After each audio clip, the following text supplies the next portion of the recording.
14세기의 르네상스 시기 이후에 인류에게는 인문학이 발전하기 시작했습니다. 그래서 인문학은 사실은 기독교에 큰 영향을 주었습니다. 먼저는 긍정적인 영향을 주었습니다. 르네상스 운동의 핵심 캐치프레이즈는 아드폰테스라는 단어인데, 아드폰테스라는 단어는 원천으로 돌아가자, 오리지널로 돌아가자라는 뜻을 가지고 있어요. 그래서 이게 기독교에 영향을 주면서 기독교에서는 성경의 원어인 헬라어와 히브리어 연구가 폭발적으로 증가하게 되었고, 결국은 이 운동은 나중에 루터와 칼빈과 같은 종교개혁가들이 솔라 스크립투라, 오직 성경으로 돌아가자라는 운동을 시작하게 만들었고, 종교개혁가들은 성경이 무엇인지 말하는지를 연구하고 해석하고 밝히는 그러한 글, 책과 논문 등을 끊임없이 발표하여서 원래 소수의 성직자들, 신부들에게만 소유되었던 성경과 성경에 대한 지식을 일반 신자들에게도 오픈하였고, 신자들이 과연 무엇을 믿어야 하는지, 우리는 무엇을 믿고 있는 사람들인지, 그리스도인은, 교회는 무엇을 하는 공동체인지 교육하고 끊임없이 알려주었습니다. 그리고 인문학은요, 교회와 목회자들에게 인간의 존엄성에 대해서 끊임없이 강조하게 만들었고, 그래서 교회나 목회자들이 하는 상담, 그리고 파스토럴 케어에 큰 도움을 주었습니다. 그리고 이것은 종교뿐만 아니라 문학이나 예술, 철학, 문화와 같은 그러한 영역에도 긍정적인 영향을 끼쳤습니다. 그런데 이제 인문학이 점점 발전하기 시작하면서 17세기, 18세기 계몽주의 시대를 거쳐서 19세기, 20세기 모더니즘 사회, 포스트 모더니즘 사회로 연결되면서 이제는 인간의 이성을 완전히 극대화하고 절대화하기 시작했습니다. 그래서 인간 이성으로 이해할 수 있고 받아들일 수 있는 것만 우리는 믿겠다라는 그러한 가르침, 그러한 스탠스를 외치기 시작합니다. 그래서 성경을 비평적으로, 합리적으로 접근하기 시작했고, 그래서 성경 안에 나와 있는 초자연적 계시들, 현실 세계에서 이루어지지 않는 그런 기적적인 그런 사건들을 부정하고, 인간의 경험과 이성, 그리고 감정, 이런 것들이 신앙의 중심으로 자리 잡기 시작했습니다. 그로 인하여서 절대적인 진리는 없다고 거부를 하고 진리를 상대화시키기 시작합니다. 성경에도 진리가 있고, 꾸란에도 진리가 있고, 불경에도 진리가 있고, 우리 살아가는 모든 사람들의 마음 가운데, 정신 가운데는 어느 정도의 진리가 내재되어 있다라고 말하기 시작하였고, 그 결과 내가 하는 해석 혹은 내가 하는 신학, 내가 지지하는 이런 신학적인 입장, 곧 자기 자신이 신앙의 기준이 되어버리고 맙니다. 그래서 지금 이 시대에 너무나도 많은 신학적인 입장, 그리고 자기들이 진리라고 외치는 이단들이 나오기 시작한 건 사실은 이런 인문학의 발전 때문인 것 같습니다. 그래서 오늘날의 신앙인이라고 하면서 창조를 부정하거나 혹은 십자가의 부활을 부정하는 사람들이 나는 그리스도인이다 라고 말하는 사람들이 있고요. 그것이 합리적이다라는 이유로 하나님의 말씀과 진리를 왜곡하는 사람들이 점점 나타나기 시작한다는 것입니다. 왜 이런 말씀을 드리냐면, 이 인문학의 결국은 정신은 인간 중심입니다. 인간 중심, 그리고 이성 중심. 저는 굉장히 이성적인 사람입니다. 굉장히 이성적이고 이성으로 이해돼야만 저는 움직일 수 있는 사람인지라 인문학의 중요성을 너무나도 잘 알고 있으며, 또한 인문학의 위험성을 너무나도 잘 알고 있습니다.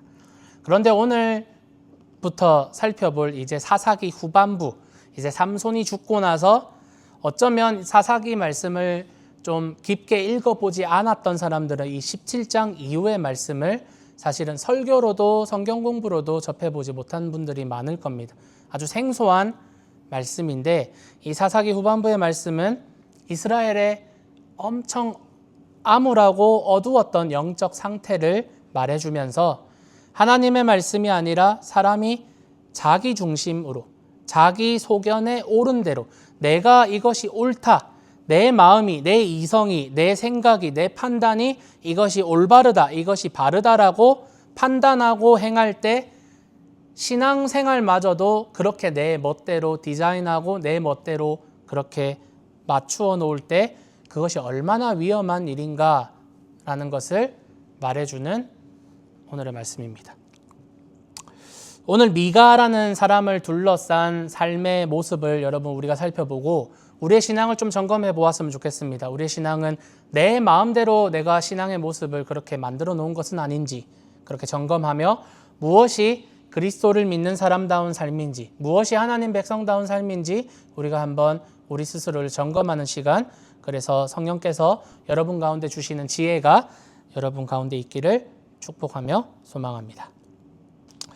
자, 지난주 우리가 사사기 16장을 살펴보면서 삼손이 결국은 마지막에 블레셋 사람들을 죽이면서 최후를 맞습니다. 이렇게 삼손이 최후를 맞은 후에 이스라엘에는 더 이상 사사가 세워지지 않습니다. 그래서 사사기 기자의 시선은 이제 미가라는 아주 평범한 사람, 사사가 아닌 어떤 한 사람의 가정으로 지금 향하고 있습니다.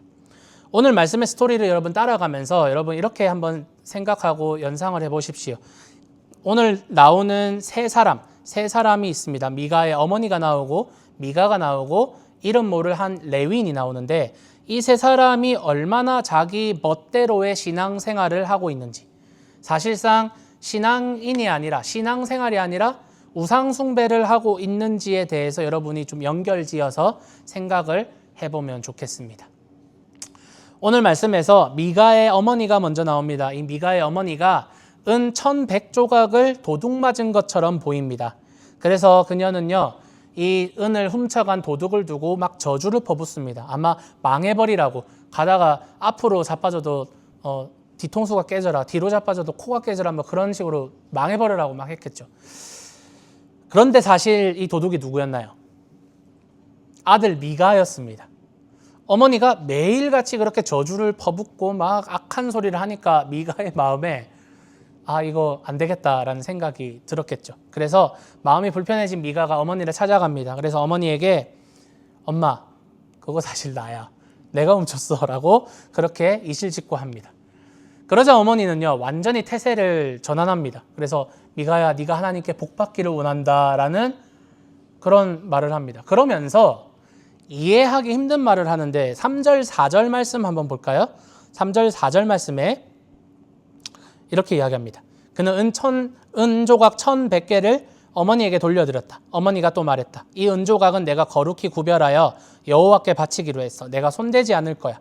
새기기도 하고 녹이기도 해서 내 아들을 위해 우상을 만들도록 바치는 거야. 이상하지 않나요? 지금 이 두 문장이 이해가 되시나요? 내가 거룩히 구별해서 하나님께 드릴 거야. 그런데 내 아들을 위해서 우상을 만들 거야 라고 합니다. 4절 말씀 보면 그래서 은 1100조각 중에 200조각을 가지고 가서 기술자에게 주어 새기기도 하고 녹이기도 해서 우상을 만들게 했다. 그리고 우상이 어디에 있나요? 그 미가의 집에 딱 전시되어 있습니다. 이 어머니가요, 은조각을 거룩히 구별해서 하나님께 드리기로 했다고 합니다. 그러면 이 글을 읽는 우리는요, 어떤 생각을 하냐면, 이 어머니가 그래도 신앙이 있는 사람이구나. 이 어머니가 하나님을 그래도 섬기고 하나님을 따르는 사람이구나 라는 그러한 생각을 할 수밖에 없습니다. 이 구절까지 읽으면. 하나님께 예물로 바치려고 둔 걸 저 모자란 아들놈이 훔쳤구나. 그래서 엄마가 화가 나셨구나 라고 생각을 할 수 있습니다. 그런데 이어지는 문장을 보면 어이없게도 어머니의 말은 그 은을 아들 너를 위해서 내가 우상을 만들 거야 라고 말을 합니다. 이게 무슨 말이냐면요, 여러분, 마치 이런 겁니다. 교회에 다니는 어떤 권사님이 금이 있다고 칩시다. 지금 은은 조금 흔하니까 금이 있어요. 그 금을 하나님께 바치려고 교회에 헌물을 하든지 혹은 어떤 선교단체에 이렇게 후원을 하려든지 뭘 하든지 하나님을 위해 쓰려고 금을 이렇게 딱 모아놨는데 그 금을 따로 떼서 아들을 위해서 점집에 가서 우리 아들 부적 좀 만들어주세요 라고 말하는 거랑 똑같다는 겁니다. 말이 안 되는 거죠. 말이 안 되는 거죠.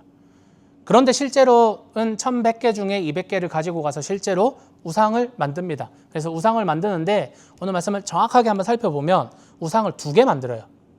하나는 조각한 우상을 만들고요. 조각을 해서 우상을 하나 만들고 하나는 녹여서 우상을 하나 만듭니다. 그래서 영어 성경을 보면 조금 더 명확하게 나오는데 카브드 이미지가 있고 메탈 이미지가 있어요. 우상을 2개를 만들어요. 그리고 나서 우상들 외에도 5절에 보니까 에봇은 그때 우리 한번 살펴보았죠. 제사장이 입는 화려한 옷입니다. 에봇도 만들어 놓고 그리고 드라빔도 만들어 놓습니다. 드라빔은 조그만한 어떤 그 부적 같은 거예요. 그리고 자기의 아들 가운데서 미가가 자기 아들 가운데서 한 사람을 세워서 제사장으로 임명을 해서 그 우상을 관리하고 어떤 제사를 인도하게끔 지금 만들어 놓고 있습니다. 이 가정이 과연 하나님을 올바로 섬기는 가정일까요? 아닌 것 같아요. 그렇죠? 그리고 이제 사사기 기자의 시선은요, 또 다른 한 사람, 한 레위인에게 시선을 옮겨갑니다. 이 레위인은요, 유다 지파의 땅 베들레헴, 예수님의 고향이죠. 베들레헴에 사는 사람이었습니다. 그런데 이 사람이 먹고 살기가 어려워져서 베들레헴을 떠나서 에브라임 지파 지역에까지 와서 미가의 집에 이르게 됩니다. 지역적으로 보면 유다 지파의 땅은요, 이스라엘에서 가장 남쪽에 있습니다. 남쪽. 이스라엘이 출애굽에서 이렇게 위로 올라왔잖아요. 위로 와서 요단강을 동쪽에서 서쪽으로 건넜어요. 그래서 가장 남쪽에 있는 게 유다 땅이고요. 유다 지파 바로 위에 단 지파가 있고 단 지파 바로 위에 에브라임 지파 땅이 있어요. 그래서 유다 지파 땅에서 조금만 올라오면 에브라임 지파의 땅이었습니다. 그래서 에브라임 지역에 와서 이 미가의 집에 이르게 됩니다. 나그네로 이렇게 떠돌아다니다가 미가의 집에 우연히 이르게 되는 겁니다. 미가는요, 이 사람이 어디서 왔냐, 어디 출신이냐 물어보니까 레위인이래요. 레위인이라고 하니까 임시방편으로 내 아들을 제사장으로 세워놨는데 내 아들보다는 레위인을 제사장으로 만들어 놓는 게 조금 더 폼이 나고 뭔가 조금 더 뭐라고 해야 될까요? 퀄리파이드 된 느낌이잖아요. 그러다 보니까 이 사람을 스카웃하기로 결정을 합니다. 그래서 이런 일의 전문인이었던 제사를 이렇게 진행하고 말씀 가운데서 이렇게 제사를 디자인하는 그러한 레위인이 찾아온 것을 아주 반갑게 여기고 그를 스카웃하여서 자신의 집에 개인 제사장으로 살게 합니다. 13절에 보니까 미가는 이렇게 말합니다. 레위인이 제사장이 됐으니까 이제 하나님이 나에게 복 주시겠구나, 복 주실 것을 확신하며 그렇게 외칩니다. 자, 보세요. 표면적으로는 하나님을 섬기는 것 같은 이러한 사람들의 실상이 엉망진창이에요. 엉망진창이에요. 그래서 사사기 기자는요, 6절에 뭐라고 말하냐면 자기의 뜻대로, 자기 마음대로 어떠한 일이 이것이 올바른 일이라고, 바른 일이라고 생각하고 그렇게 행동하였다고 지적합니다. 옛날 성경에는 자기 소견에 옳은 대로, 이걸요 조금 우리가 흔히 쓰는 조금 나쁜 말로 바꿔보면 지쪼대로 했다는 거예요. 지쪼대로. 미가의 어머니부터 보면요, 미가의 어머니는 누군가 자신의 재물을 훔쳐갔다고 생각했을 때는 그를 향해서 악독한 저주를 퍼붓습니다. 죽어라, 망해라, 막 엄청난 저주를 퍼붓습니다. 아들이 부담스러울 정도로, 훔쳐간 아들이 그냥 찾아와서 자수를 할 정도로 얼마나 악하게 저주를 했을까요? 그런데 자신의 아들이 범인인 줄 알게 되었을 때 이 여인은요, 자기 아들을 책망하기는커녕 너는 하나님께 복 받을 아이야, 하나님께서 너에게 복 주시기를 원한다, 이렇게 복을 빌어요. 자녀가 있으신 여러분, 우리 별로 없지만 이제 또 자녀가 태어날 우리 부모님들도 있지만 부모님 여러분, 자녀가요 잘못된 길로 걸어가고 있을 때 책망해야 됩니다.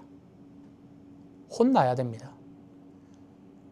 저희 와이프랑 저랑 가끔씩 볼 게 없을 때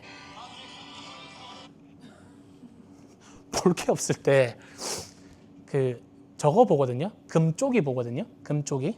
그런데 금쪽이의 문제는 금쪽이가 아니에요. 부모님이에요. 잘못 혼내거나 아니면 아예 안 혼내거나 둘 중에 하나더라고요, 보니까. 잘못 혼내는 사람들은 그냥 막 감정적으로 애 데리고 들어가서 막 패고 막 윽박 지르고 그런 체벌을 하고요. 아예 체벌이나 혹은 아예 그냥 훈육을 안 하는 사람들은 애가 그러거나 말거나 밖에서 다른 아이를 차일드 케어 가서 막 목을 조르고 막 머리를 잡아 당겨도 잘했어. 너는 하나님께 복 받을 아이야. 부모님 여러분, 우리는 자녀를요 훈육해야 됩니다. 말씀으로 그리고 사랑으로 훈육을 해야 됩니다. 하나님의 말씀이 무엇인지, 무엇이라 명령하고 있는지, 무엇이 하나님이 기뻐하는 삶인지 우리 젊은 사람들, 자녀들에게 가르쳐야만 한다는 거예요. 그런데 미가의 어머니는 그것을 하지 않았어요. 은 1,100개를 훔쳤는데도 자녀에게 축복을 합니다. 너는 복 받을 사람이야. 오히려 자녀의 죄를 감싸고 복을 빌어주고 있는 이런 상황들, 이건 신앙인의 모습이 아니라는 겁니다. 그런데 여러분, 여기서 한 가지 짚고 넘어갈 거, 은 1,100개라는 단어가 여러분 조금 낯이 익지 않나요? 은 1,100개. 우리가 어디서 은 1,100개를 받죠? 누가 은 1,100개를 받았죠?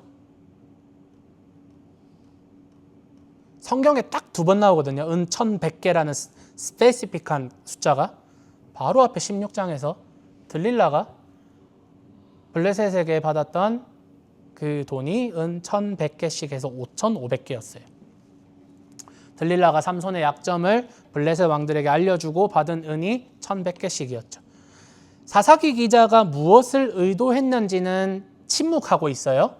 그래서 성경학자들 중에 대부분은 이 두 구절을 연결짓지는 않습니다. 그러나 일부 성경학자들은 이것 때문에 미가의 어머니가 들릴라일 것이다 라고 해석하기도 합니다. 지난주에 제가 설명을 드렸지만 지난주에 설교 안 들으신 분들은 오늘 집에 가서 지난주 설교를 한번 들어보시길 바라요. 은 1,100개는요 일반적인 사람이 노동으로 벌 수 있는 돈이 아니었습니다. 좀 이따가 미가와 레위인이 계약을 할 때 레위인이 미가와 계약을 맺은 연봉이 얼마였죠? 은 10개예요. 은 10개. 1년에 은 10개를 받고 그 집의 제사장이 되기로 계약을 합니다. 물론 거기에는 숙식이 제공이 되어 있었어요. 옷도 한 벌 받기로 했어요. 그런데 은 단 10개를 받고 그 집에서 계약을 합니다. 그런데 은 1,100개가 있고, 그런데 은 1,100개가 전 재산이었냐? 그것도 아니었을 것 같아요. 은 1,100개가 도둑을 맞은 상황에서 다시 돌려받았는데 그 가운데에서 우상을 맞는 것 은 200개를 제외해도 최소한 은 910개가 남아있는데 레위인과는 은 10개로 계약을 합니다. 그렇다면 은 1,100개는 평범한 사람이 정직한 방법으로 벌 수 있는 재산의 규모는 아니었을 겁니다. 이 여자가 들릴라였는지 아니었는지는 여러분 중요하지 않아요. 들릴라라고 한다면 그녀가 거짓말로 삼손을 속이고 삼손을 팔아넘기면서 받은 은 5,500개, 그 가운데서 은 1,100개, 결국은 그것도 우상을 만들고 결국은 하나님의 말씀을 어기고 그 자녀가 그리고 그 손자까지 그 가정이 모두 하나님의 말씀을 어기고 하나님께 반역을 하는데 우상 숭배하는데 그 재산이 사용되면서도 잘못된 길로 가고 있는 아들을 훈계하지도 않고 하나님의 말씀을 알리지도 않고 축복하고 복을 받을 것이다 라고 말하고 있는 이런 사람, 결국 멸망의 길로 걸어가고 있는 이 가정에 아무리 많은 재산이 있다고 한들 무슨 소용이 있겠습니까? 만약 들릴라가 아니라고 해도 이 사람이 어떻게 해서든 악독한 방법으로 악착같이 모은 이 돈이 무슨 소용이 있겠냐는 말입니다. 많은 사람들이 부자가 되기를 원합니다. 여러분 부자 되십시오. 우리 교회 모든 분들이 부자 되셨으면 좋겠습니다. 저는 부자가 되셔서 하나님을 여러분 물질로서도 멋지게 한번 섬겨보세요. 하나님의 일하심이 또 우리의 후원이 필요한 곳에 물질로서 섬기며 또 그 물질로서 하나님의 일들이 또 계속해서 부흥되고 일어나는 것들을 보면서 또 만족감을 느낄 수 있습니다. 그렇기 때문에 여러분 부자 되십시오. 저는 여러분이 부자가 되셨으면 좋겠습니다. 그런데 여러분 이 세상에 많은 사람들이 부자가 되는 것을 꿈꾸고 특별히 일확천금 한 방에 그냥 부자가 되는 것, 로또가 되거나 아니면 주식이나 코인, 부동산 투자로 부자가 되려고 하는 그러한 사람들이 많습니다. 더 이상 평범한 방법으로 부자가 되는 것이 불가능한 시대이기 때문입니다. 그렇게 우리의 시선도 결국은 정직한 방법이나 하나님의 방법이 아니라 세상의 방법, 세상 사람들이 하고 있는 세상의 방법과 방향에 맞추어서 살아가고자 할 때가 많습니다. 그런 유혹을 받을 때가 많다는 겁니다. 그렇게 부자가 된다고 한들, 여러분 부정한 방법으로 부자가 된다고 한들, 그렇게 성공한들 여러분 생명을 잃어버리면 여러분 무슨 소용이 있겠습니까? 예수님이 그렇게 말씀하셨어요. 부자가 많은 재산을 쌓아둘 곳이 없어서 오늘 밤 내 창고를 다 헐고 새로운 거대한 창고를 지어서 내 모든 재산을 그 창고에다 옮겨놔야 되겠다라고 하니까 하나님께서 찾아가서 오늘 밤 내가 너의 생명을 거두면 그것이 무슨 소용이 있겠느냐. 누가복음 12장 20절 21절 말씀 한번 읽어볼까요? 읽어봅시다. 시작.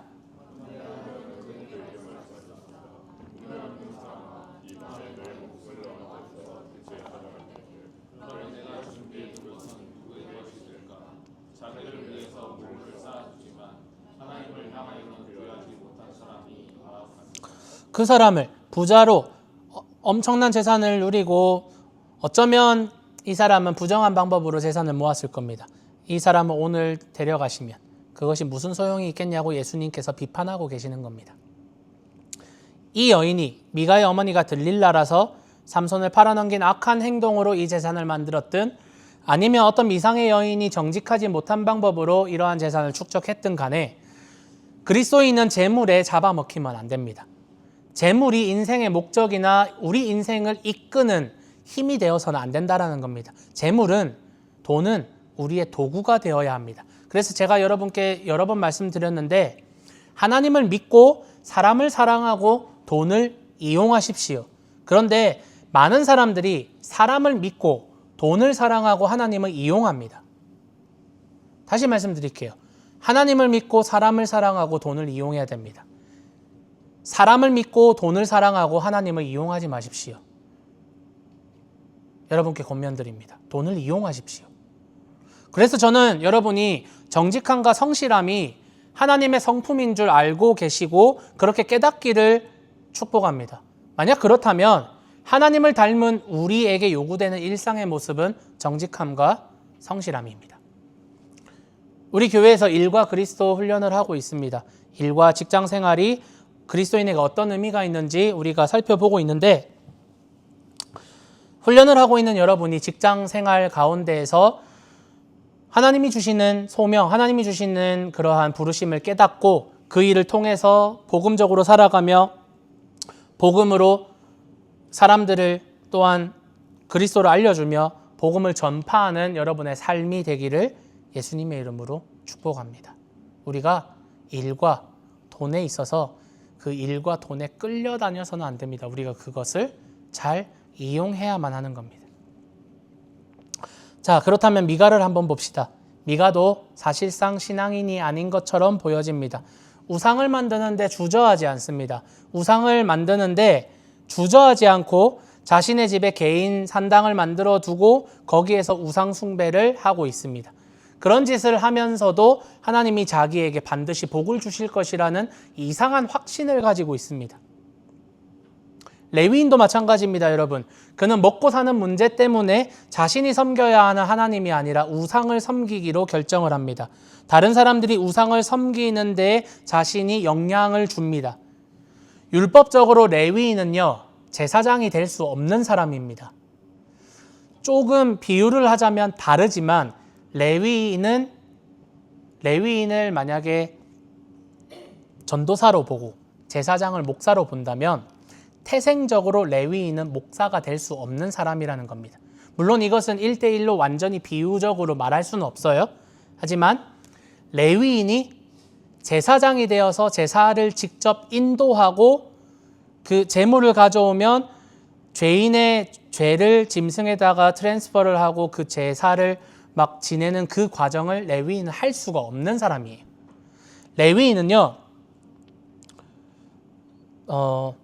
제사장은 혈통적으로 아론의 직계 후손들만 제사장이 될 수 있었고, 레위인은 사실은 성전에서 봉사하기는 하지만 아론의 직계 후손이 아니기 때문에 자기가 맡은 업무들, 어떤 성전의 기구들을 청소하는 일, 혹은 노래하는 일, 혹은 청소하는 일, 그러한 일들을 각각 가문에서 감당을 했던 겁니다. 이 레위인이요, 유다 지파의 땅이었던 베들레헴에서 살아가고 있었어요. 이것마저도 말이 되지 않습니다. 레위인들은 하나님께서 정해주신 레위 지파의 성읍에서 살아가야만 했습니다. 자, 여호수아 때 12지파에게 하나님이 땅을 분배해 주셨습니다. 그 12지파에는 레위 지파가 포함이 되지 않아요. 레위 지파를 제외하고 요셉의 아들 2지파까지 해서 12지파예요. 12지파에게 각각 땅을 분배를 해줬고, 레위인들은 땅을 받아서 농사를 짓거나 포도를 만들어서 이렇게 자기가 땅으로 먹고 사는 게 아니라, 하나님은 레위인들이 각 지파가 바친 세금, 특별히 11조를 통해서 이 레위인들과 제사장들이 살아갈 수 있게 만들어 놓으셨어요. 그래서 이 레위인들은 특별한 땅이 없었습니다. 그래서 이스라엘 전국에 흩어져서 살았는데, 하나님께서 레위인이 살아라고 정해주신 48개의 성읍이 있었어요. 그 48개의 성읍에 살면서 이스라엘 사람들이 가까운 레위 지파의 성읍에 찾아가서 제사를 지내기도 하고 하나님의 율법을 배우기도 하고 말씀을 듣기도 했던 겁니다. 그런데 유다 지파의 땅에는 레위인의 성읍이 없었어요. 왜냐하면 유다 지파의 땅에서 성막이 있었던 실로라는 지역은 사실 다른 지파에 비하면 가까이에 위치하고 있어서 유다 지파는 레위인의 성읍이 아니라 제사장들이 거하고 있는 실로로 가면 됐었거든요.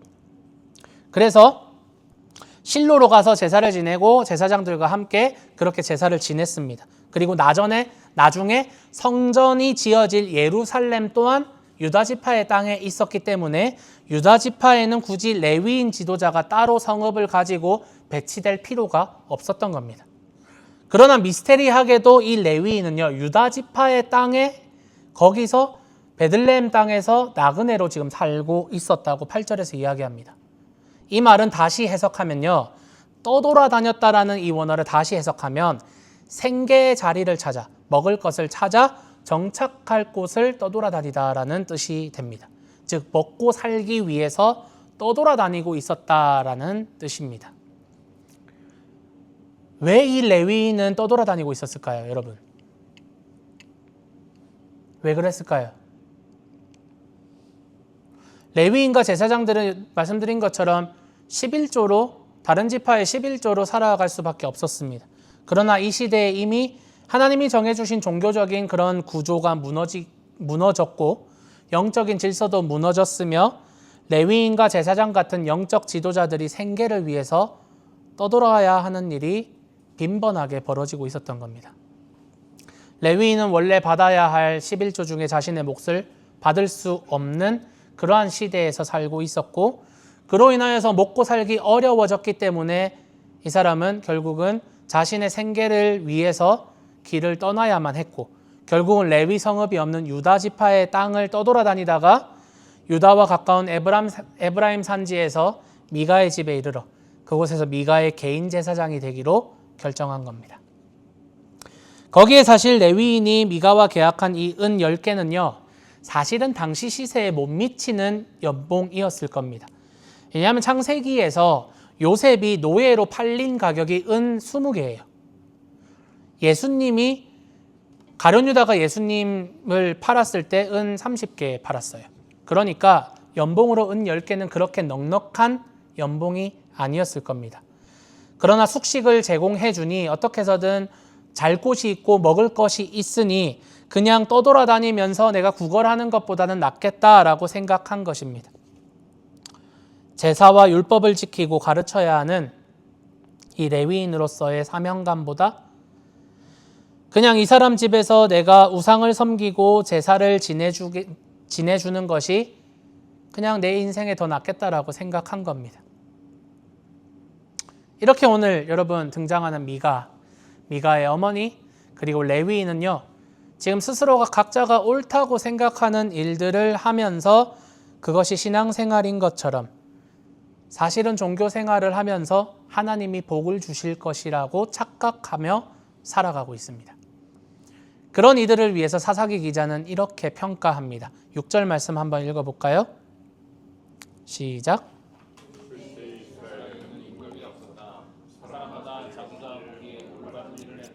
그 시대에 이스라엘에 왕이 없었다. 임금이 없었다고 합니다. 이 시대에 이스라엘에는 실제로 임금이 없었습니다.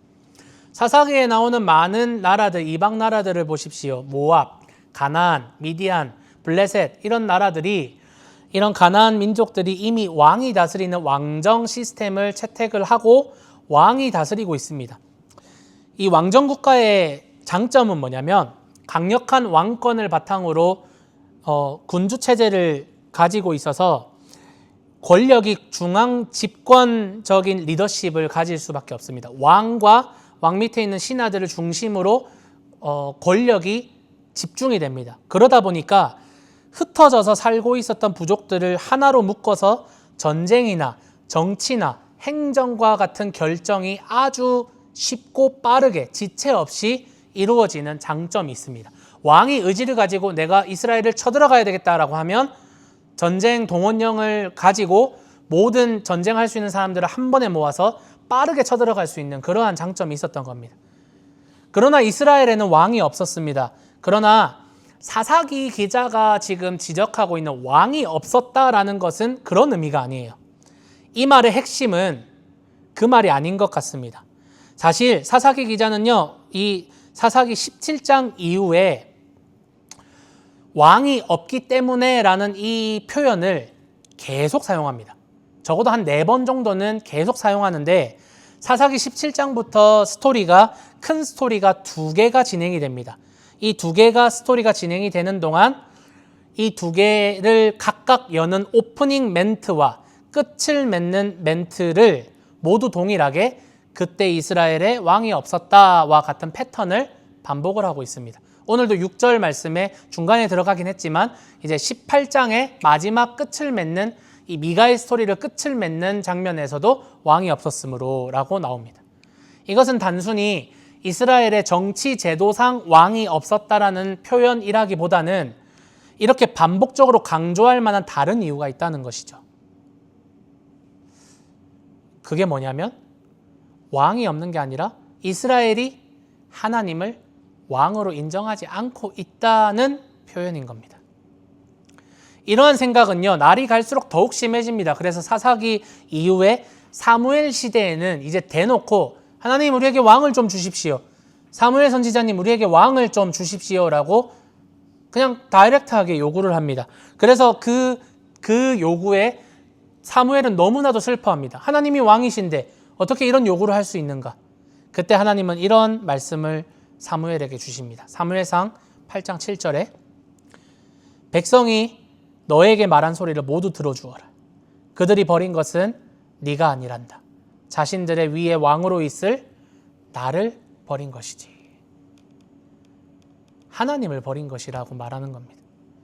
하나님을 왕으로 인정하지 않는 사람들은 자기의 생각에 옳은 대로 판단하고 행동합니다. 그것은 아담과 하와 이후에 있었던 사람들의 본능입니다. 사람들은 항상 자기의 생각에 이것이 맞는지 틀린지 혹은 이익이 되는지 아닌지 어떠한 자기의 가치관과 판단 기준에 따라서 모든 상황과 사건들을 판단합니다. 그리고 거기에 옳은 대로 행동합니다. 사실 옳지 않은 것을 선택해서 행동하는 사람은 없을 겁니다.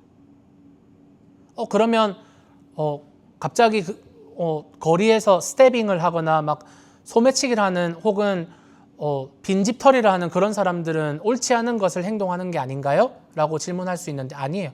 그 사람은 그게 옳다고 생각하니까 그런 행동을 하는 거예요. 내가 지금 화가 나는데, 내가 우울한데, 내가 저 사람을 찔러야 내가 위로를 받을 것 같다라는 옳은 행동을 하는 거고, 내가 지금 이 차를 유리창을 깨서 털어서 내가 뭐라도 돈을 만들어야 내가 먹고 살지 라는 옳은 행동을 하는 거예요. 각자의 판단 기준에 따라서 내가 옳다고 생각하는 일들을 하는 겁니다. 왜? 기준이 사라져 버렸기 때문이에요. 절대적인 기준이 사라져 버렸기 때문입니다. 하나님의 말씀이 우리의 삶의 모든 행동의 기준이 되어야 하는데 그 말씀을 주신 분을 왕으로 인정하지 않으니 그 말씀을 따를 필요가 없는 겁니다. 그 말씀이 내 삶의 기준이 되지 않는 겁니다. 그렇다면 이제 내 삶의 기준, 내 행동의 기준은 나 자신이 되는 겁니다. 내가 옳은 대로, 나에게 유익한 대로 그렇게 행동을 하면서 이것은 맞고 이것은 틀리고, 하나님의 말씀 중에 이 말씀은 그때 시대는 맞지만 지금 시대에는 너무 올드하고 고리타분하니까 문화적으로 해석해서 그것 그때 문화에 맞는 말씀이야. 지금은 지키지 않아도 돼. 그렇게 해석을 하고, 이렇게 말씀을 입맛에 맞는 말씀만 골라서 변형하고 바꾸고 왜곡하기 시작하고, 그래서 우리의 신앙은 어쩌면 순수함을 잃어버리고 우리가 생각하는 옳은 방식만, 우리가 생각하는 합리적인 방법만 우리가 채택해서 신앙생활을 하는 것 같습니다. 사사기 17장 이후의 사건들은 굉장히 어둡고 암울합니다. 그래서 이 17장 이후의 사건들을 보통 설교를 잘 하지 않습니다. 삼손이 죽은 거에서 끝을 냅니다, 사사기는. 그런데 이 스토리들은요, 오늘날의 모습과 굉장히 별반 다르지 않습니다. 별반 다르지 않습니다. 오늘 미가가 제사장을, 자기 개인 제사장을 삼은 건 사실 이 사사기 후반부의 스토리에서는 아무것도 아니에요, 여러분. 아무것도 아니에요. 우리는요, 이런 모습이 지금 오늘날의 그리스도인이라고 말하는 사람들의 신앙생활의 모습과 별반 다르지 않다는 점에서 우리는 위기의식을, 경각심을 가져야 합니다. 우리는 내 마음대로, 내 멋대로, 내 쪼대로의 그런 신앙의 모습들, 신앙의 형태들, 내 마음대로 하나님을 판단하고 하나님을 완전 조각을 내서 나는 이런 하나님만 믿을 거야. 나는 사랑의 하나님만 믿을 거야. 책망하시고 심판하시는 하나님은 하나님이 아니야. 하나님은 완전 난도질해서 조각을 내서 하나님의 말씀까지도 왜곡을 하고, 내가 하는 잘못된 행동들, 미가가 했던 그런 도둑질과 우상숭배와 모든 일들 가운데에서 어머니는 너는 복받을 아이야. 하나님께서 너는 복을 주실 거야. 미가조차도 하나님이 내가 레위인을 제사장으로 삼았으니까 하나님이 반드시 복을 주실 거야.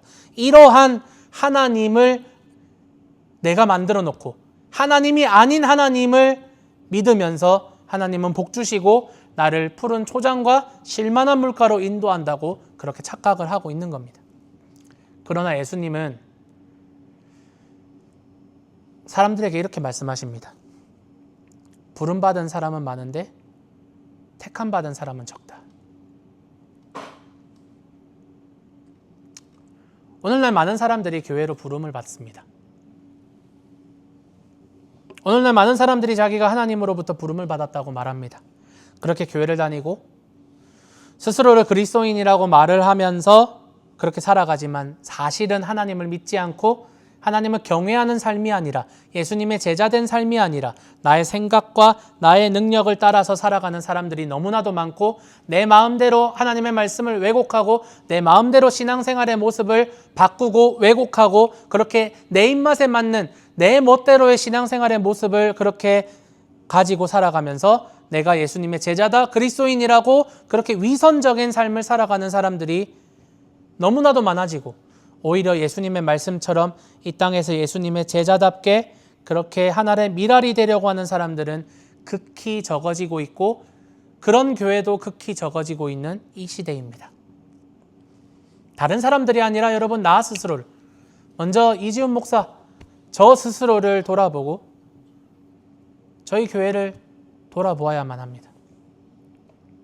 과연 우리는 넓은 길, 세상이 말하는 넓은 길이 아니라 예수님께서 말하고 계시는 좁고 협착하여 찾는 이가 적고 걷는 이가 적은 그 좁은 길, 그 험난한 길을 우리는 과연 예수님 뒤를 따라서 걸어가고 있는지, 예수님의 방법으로 세상을 살아가고 있는지, 하나님의 말씀대로 여러분이 이 세상 가운데서 한 걸음 한 걸음 살아가고자 발버둥 치고 있는지, 실패하지만, 넘어지지만, 그럼에도 불구하고 하나님의 말씀에 순종하려고 하는 내 마음 가운데 열망이 있는지 여러분 스스로에게 질문을 던져야만 합니다.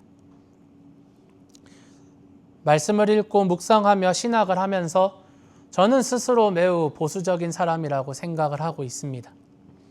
어떤 이들은 저에게 그렇게 말을 합니다. 너무 성경을, 하나님의 말씀을 문자적으로 바라보는 것이 아닌가라고 묻기도 합니다. 때로는 하나님의 말씀이, 선지자들의 외침이, 예수님의 가르침이, 사도들의 권면이 이 시대에 적용하기에는 너무나도 따분하고 고리타분하다고 생각할 수도 있습니다. 그러나 저는 하나님의 말씀을 그대로 받아들이고 아멘하며 우리의 삶 가운데서 실천하는 것이 안전하게 살아가는 방법이라고 생각합니다. 물론 저도 성경 말씀을 처음 받아보았던 1차 독자들이 처했던 시대적인 상황들, 구약의 성도들이나 신약의 성도들이 처해 있었던 그런 시대적인 상황들을 고려하면서 우리가 살아가고 있는 2025년 그리고 호주 멜번에서의 상황과 현실을 고려하여서 해석하고 적용하고 여러분에게 말씀을 나누고 있습니다만, 그럼에도 불구하고 여러분, 시대를 초월하는 진리는 반드시 있다는 것을 여러분이 믿으셔야만 합니다. 아멘이신가요? 시대를 초월하고 불변하는 진리는 존재합니다. 그것은 바로 하나님께서 우리의 왕이시라는 것입니다. 하나님이 여러분의 왕이라는 것은 시대를 초월한 진리입니다. 그리고 하나님께서 알려주신 방법대로 살아갈 때에 인간은 가장 안전하다는 것이 진리입니다.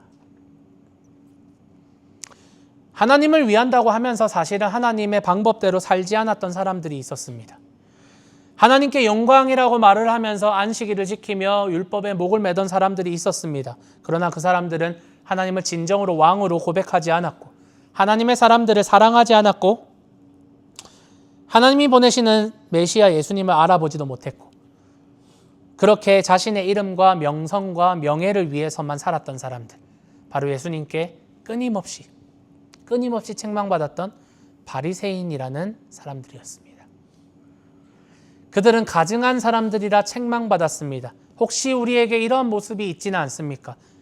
하나님께 영광 돌린다라고 말을 하면서, 나는 하나님의 사람이다라고 말을 하면서 잠시 지금 직원들에게 정직한 페이를 하지 않고, 내가 하나님께 영광 돌린다고 말하면서 가정을 내팽겨치고 가정에 소홀하고 아내를 사랑하지 않고 자녀를 사랑하지 않고, 하나님께 영광 돌린다라고 말하면서 돈 번다고 말하면서 그런 돈과 소비와 결국 자기 만족에 얽매여서 돈의 노예가 되어서 살아가고, 하나님께 영광 돌린다라고 말하면서 물질적인 이익만 추구하고 살아가고, 하나님께 영광 돌린다라고 말하면서 직장 생활을 대충하고, 하나님께 영광 돌린다라고 말하면서 자녀들에게 공부해라 그것만 강요하고, 하나님께 영광 돌린다라고 말하면서 하나님의 말씀보다 내 감정, 내 경험, 내 이성, 내 취향을 먼저 내세우고 내 마음에 맞는 교회, 내 마음에 맞는 신앙생활을 내가 만들어 놓고, 하나님께 영광 돌린다고 말하면서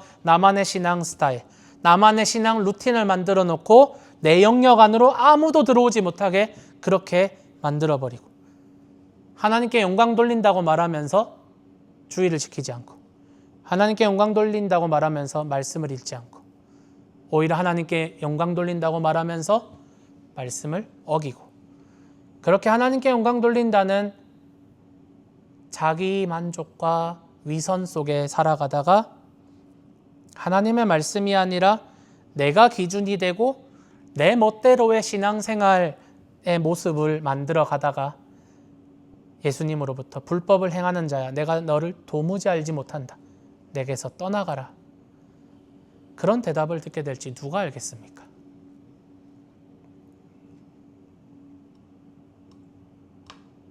제가 유튜브에서 어떤 설교를 듣다가 이정규 목사님이라는 분이 어디서 설교를 하는 짤막한 쇼츠를 봤는데, 그분이 이제 옷을 입어야 됩니다. 소개팅을 앞두고 좀 깔끔하고 그래도 좀 괜찮게 옷을 입어야 합니다. 그런데 자기 취향대로 입다 보니까 그 알잖아요. 혼자서 이렇게 남자가 그 자기 패션대로 입으면 잘 입는 사람도 있지만 대부분 보면 저게 뭘까 하는 그런 게 있잖아요. 저도 결혼하고 나서 여러분 스타일이 조금 좋아지지 않았나요? 네. 그런데 그분이 그 얘기를 하더라고요. 누나들이 있는데 누나가 이거 입어. 그래서 그분이 그랬다고 합니다. 아니 내가 봤을 때는 이 신발이 더 멋지고 이 티가 더 멋진데 왜 내가 이거를 입어야 되냐? 근데 누나들이 설명을 하지 않고 닥치고 이거 입어. 왜 그러냐면 아무리 설명해줘도 그분은 그렇게 입었을 때 멋있고 깔끔하다라는 걸 이해하지 못하기 때문입니다. 어쩌면 구약의 하나님, 율법을 주셨던 하나님이 왜 이걸 해라, 이걸 하지 마라 라고 너무 단호하게 하나님이 명령하셨냐면 모르니까요. 우리가 모르니까요. 그렇게 살아야 안전한데, 그렇게 살아야 거룩한데, 그렇게 살아야 심플한데 모르니까요. 하나님 아무리 설명해줘도 모르니까요. 그러니까 닥치고 하라는 거예요.